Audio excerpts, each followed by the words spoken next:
Hello everyone, welcome back. In the last lecture, my colleague Dr. Isha has explained you about structure of a muscle. Today we'll be discussing about function of a muscle, length-tension relationship and its application. So before you move ahead, let's understand what is active tension and what is passive tension.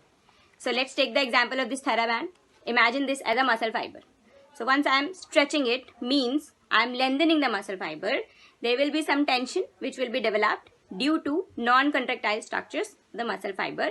This is known as passive tension.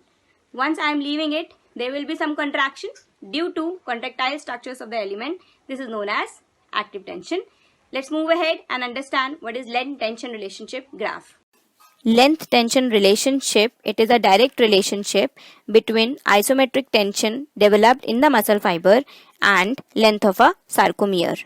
It says when the sarcomere is at its optimal length, or you can say the muscle is in the mid-range, then there will be maximum cross bridges formation between actin and myosin filament, and hence there will be maximum force production in the muscle fiber.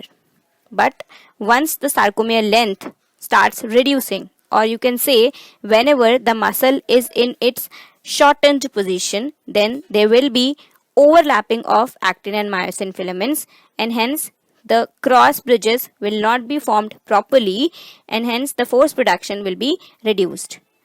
Similarly, when the sarcomere length starts increasing, then there is no overlapping between the filaments and there will not be cross bridges formation properly, and hence the force production will be reduced again. But on the other hand, once we are lengthening the muscle, as we have already seen using the TheraBand example, the passive tension starts developing in the muscle due to non-contractile structures. And hence, active tension and passive tension will together give you total isometric tension developed in the muscle fiber. So we have understood about the length-tension relationship graph. Now let's see its application. So although length-tension relationship is explaining about maximum isometric force production by muscle at its optimal length, but this is not only one factor which is explaining the same. One of the major factor in this is movement arm. It says whenever a muscle is acting at a joint, torque produced is not only a function of a muscular force, but it is also a function of movement arm of the muscle. Let's see it with the help of an example. As we can see here in the first diagram, muscle is in lengthened position.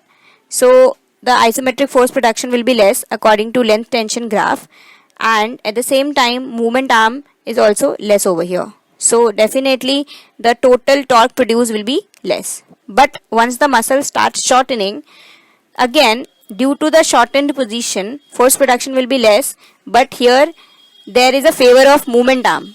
Movement arm has increased, so the torque production will be more at this angle. So these two factors, they both play a very big role together in the force production of a muscle. I hope you have understood well about the graph. Thank you so much. We'll meet you soon with a new topic. If you like the video, do like, share and subscribe. Thank you.